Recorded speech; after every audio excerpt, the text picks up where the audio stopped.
Hi dear student, आप पिछली बार जो है हमने हमारा इलेक्ट्रोमैग्नेटिक इंडक्शन का सेशन 1 कंसीडर किया था एमसीक्यूज का 1 मार्क के लिए। और आज जो है हम हमारा इलेक्ट्रोमैग्नेटिक इंडक्शन का सेशन 2 कंसीडर कर रहे हैं very short answer question 1 mark के लिए।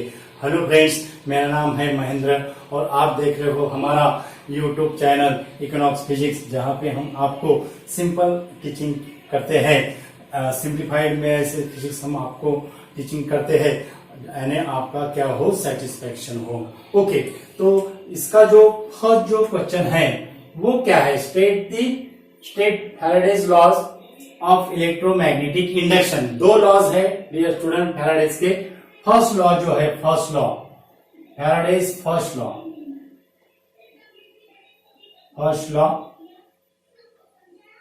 लॉ क्या है, whenever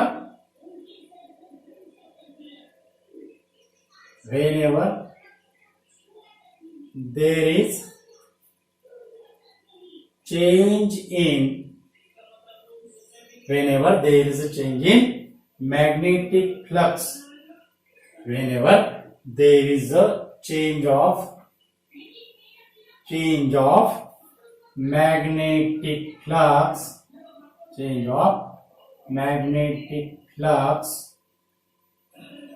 a closed circuit, whenever there is a change of magnetic flux in closed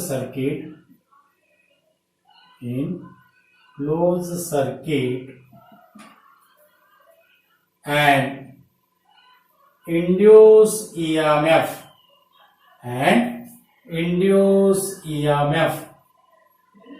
produce in the circuit, induced EMF produce in the circuit। क्या है first law, whenever there is a change of magnetic flux, change of the magnetic flux in a closed circuit and induce EMF produce in the circuit, okay. और उसके बाद हमें state दी Faraday's law, यानी 2 law हमें लिखना है। ये होगा हमारा फर्स्ट लॉ, और उसके बाद जो सेकंड लॉ होगा वो second law, it is related to magnitude of induced EMF। Second law क्या है, second law the magnitude of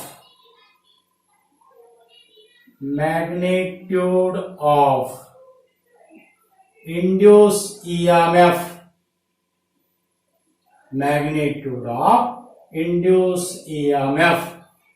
in the circuit is directly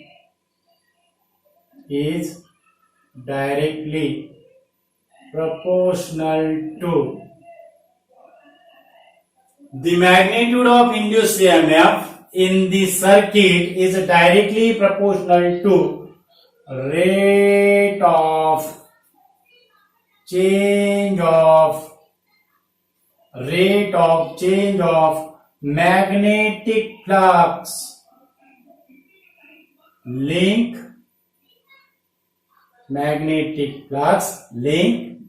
in the circuit।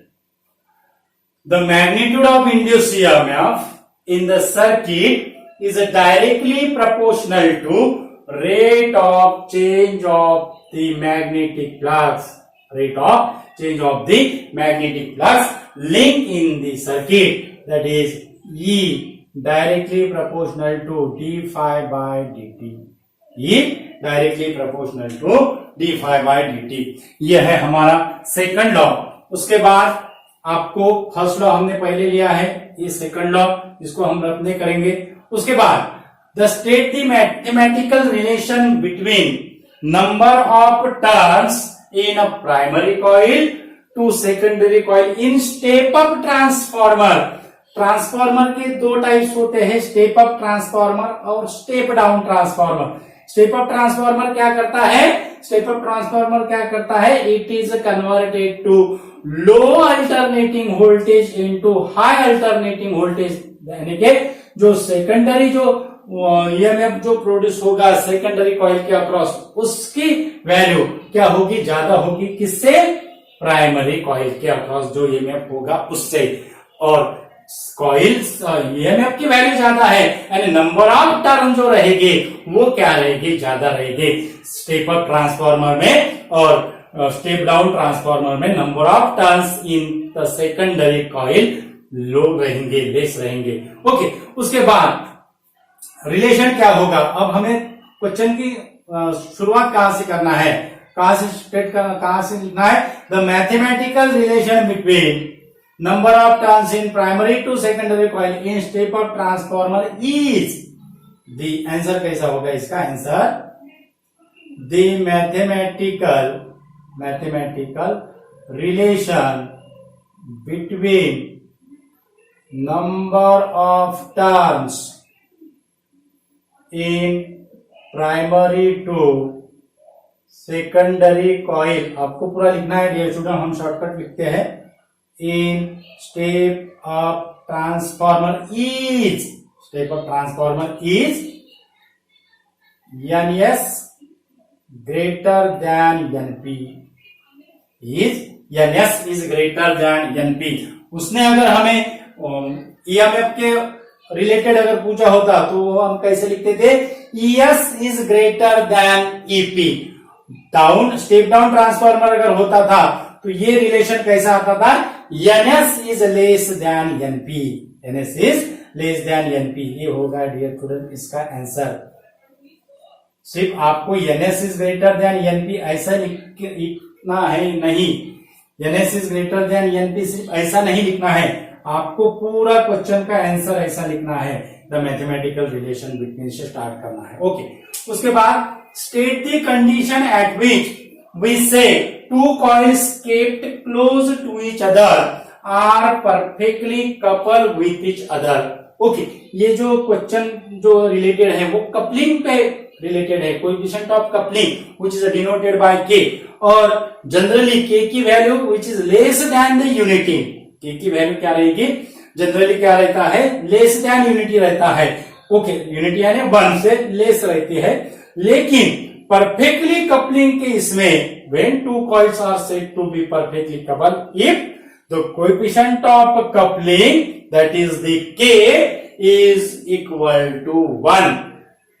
यहां पे अगर हमें टाइटली कपल अगर पूछा गया होता तो के is greater than 0.5, loosely couple अगर पूछा होता तो के इज लेस देन 0.5। यानी इसका आंसर कैसा होगा? इसका आंसर कैसा होगा? द टू कॉइल्स, आंसर ऐसा ही आंसर लिखना है डियर स्टूडेंट आपको। Two coils close to each other, close to each other, two coils close to each other are said to be perfectly coupled, are said to be perfectly coupled with each other,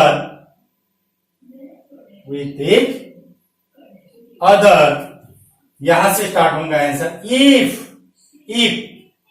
coefficient of coupling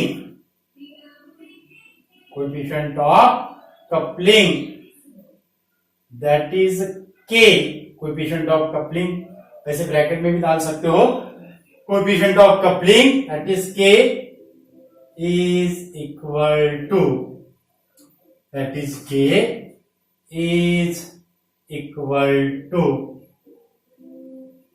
1, that is ऐसा coupling bracket में K लिखना है और यहां पे लिखना है that is K equal to 1, that is K equal to 1। तो ये होगा इसका आंसर, के इक्वल टू 1 कहां से स्टार्ट होगा? इफ से। If coefficient of coupling is equal to 1, coefficient of coupling is equal to 1। Okay, तो ये था हमारा थर्ड क्वेश्चन। उसके बाद ये बहुत ही सिंपल था डियर स्टूडेंट। उसके बाद लेंज लॉ, लेंज लॉ का सिर्फ हमें स्टेटमेंट लिखना है।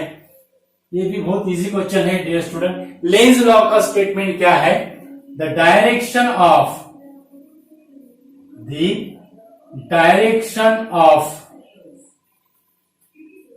Induce current, direction of induce current,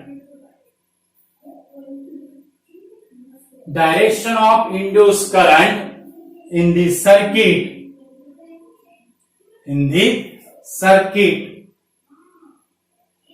direction of induced current in the circuit is such that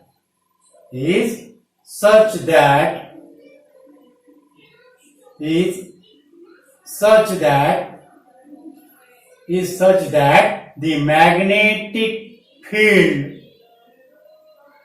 is such that the magnetic field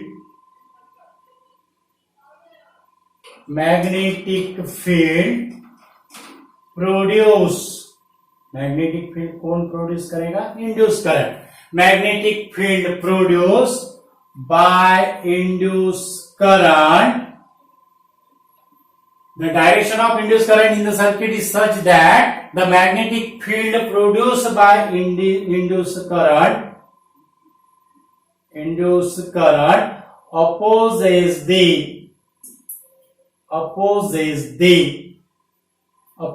the change in the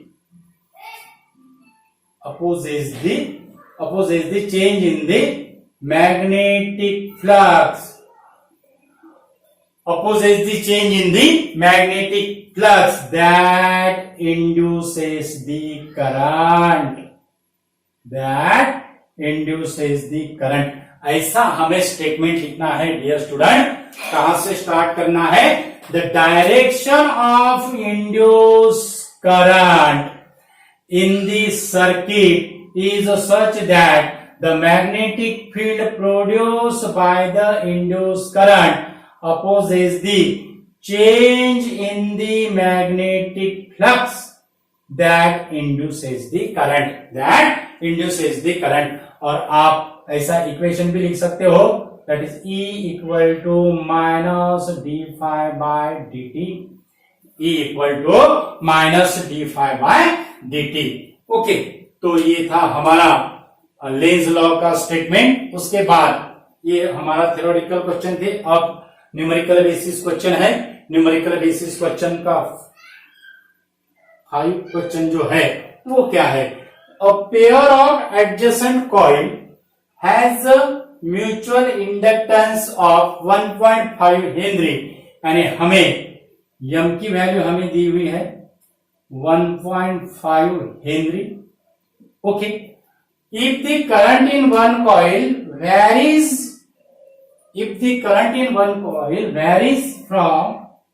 from 0 to 20 ampere in 0.5 second, हमें dt की value दी हुई है 0.5 second. हमें varies current, यानी जो हम उसको हम IP कहेंगे, IP